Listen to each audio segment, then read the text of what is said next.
Hello everyone, and welcome back to Wicked Reading. Today I will be reading SCP-1462, Renewable Energy Source, Object Class, Keter. SCP-1462 is a strain of airborne virus transmitted via fungal spores. The fungus is dangerous only to trees, but the spores can infect both plants and animals with the virus.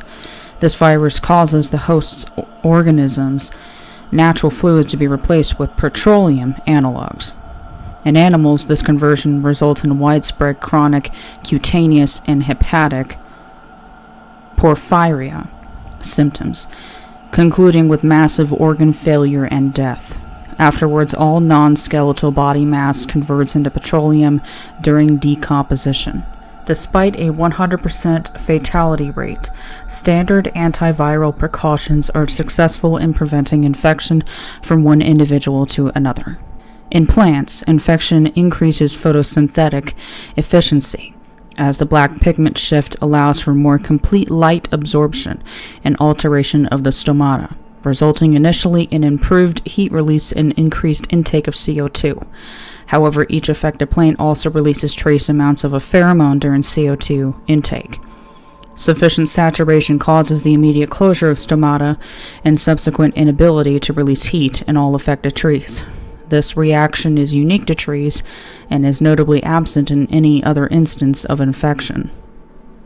Infected trees inevitably ignite and set fire to surrounding infected flora. Liquefied remains of fauna ensure high quantities of flammable gas and surface accelerant, leading to rapid expansion of the burn area through infected territory. The final stage of the burn cycle is a firestorm, resulting in aerial dispersal of particulate and fungal spores over twice the original area, as the air currents caused by the conflagration spread the spores across progressively larger expanses of woodland. It should be noted that the rate of expansion per burn cycle would completely consume the largest forests on Earth within 1 year, while sending enough particulate and spore matter into the stratosphere and troposphere to simultaneously threaten the planet with both global exposure to SCP-1462 and nuclear winter. Attachments: file fragments recovered from basement level of destroyed complex following discovery and containment of SCP-1462 in initial burn area. Journal entries: Research Specialist Robert Dawkins, January 24, 2013.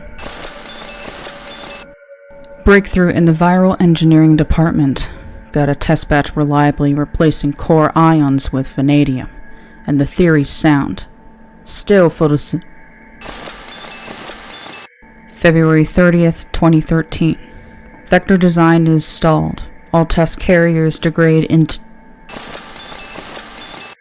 March 9th, 2013. Fungus that can carry without conversion. Testing spore matter starts to March 13th, 2013. This is extremely promising. All plants exposed to vector spores convert without issue. Fruit and roots too. Gas tomatoes and potatoes. Too bad we couldn't use that tagline Jack suggested. Losing cash at the gas pump? Could have burned a V8. Was G.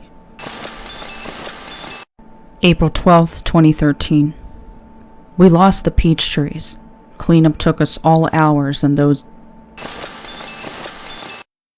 gonna be usable until repair crews fix the fire damage. We're restricting testing to roots and vines for now. Things with less mass. Memo: April 14th, 2013. Proposed ad text for Grow Your Own product line biofuel. Be part of the solution. With new Grow Your Own biofuel packets, you can turn any backyard garden into a renewable source of biofuel. Simply sprinkle over the plants to be used, and within a week, you'll have your very own biofruits. Give them a run through your food processor or juicer, remove the pulp, and it's ready for use in any flex fuel vehicle. GYO biofuel packets not for use with trees. April 18th, 2013. Quarantine orders. Everyone's sick. Hydrocarbon poisoning. Bet some joker put some biofuel carrots into the canteen or something.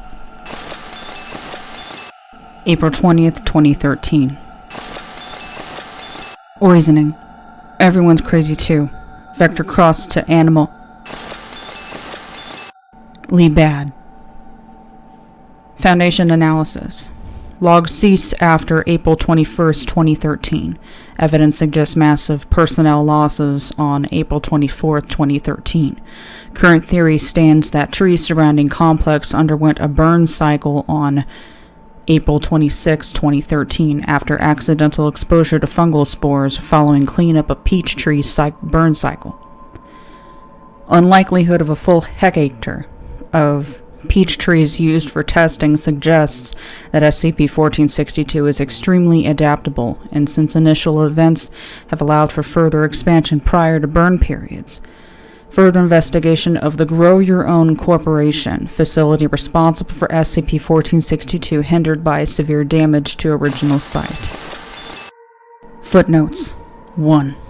This is achieved by altering porphyrins, such as heme, in blood cells and chlorophyll in plants, to replace their contained ion with a vanadium ion, through a process yet to be completely understood. The end result is a specialized aromatic hydrocarbon that mimics the function of the original fluid to some degree. See below for post-conversion effects. 2.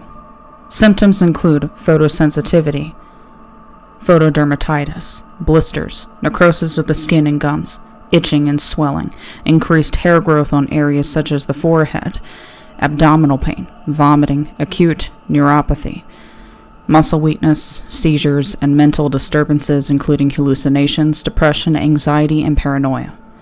3. This has been determined to be reached at roughly 1 hectare, 2.47 acres of infected woodland. 2. Confirmed. See recovered documentation below. 5.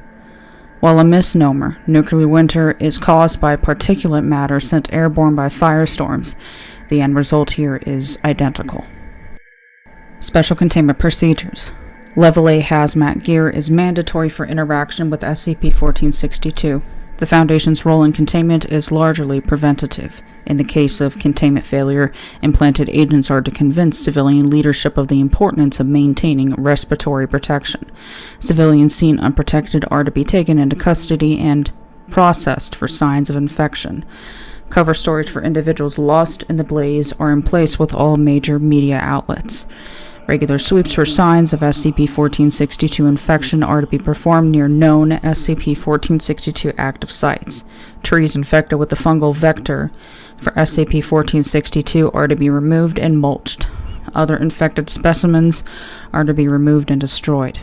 All remains of infected specimens are to be disposed of via biohazard incinerator and bleached before disposal. While spores of the fungal vector have proven flame resistant and are capable of surviving incineration, bleached ashes require no special handling.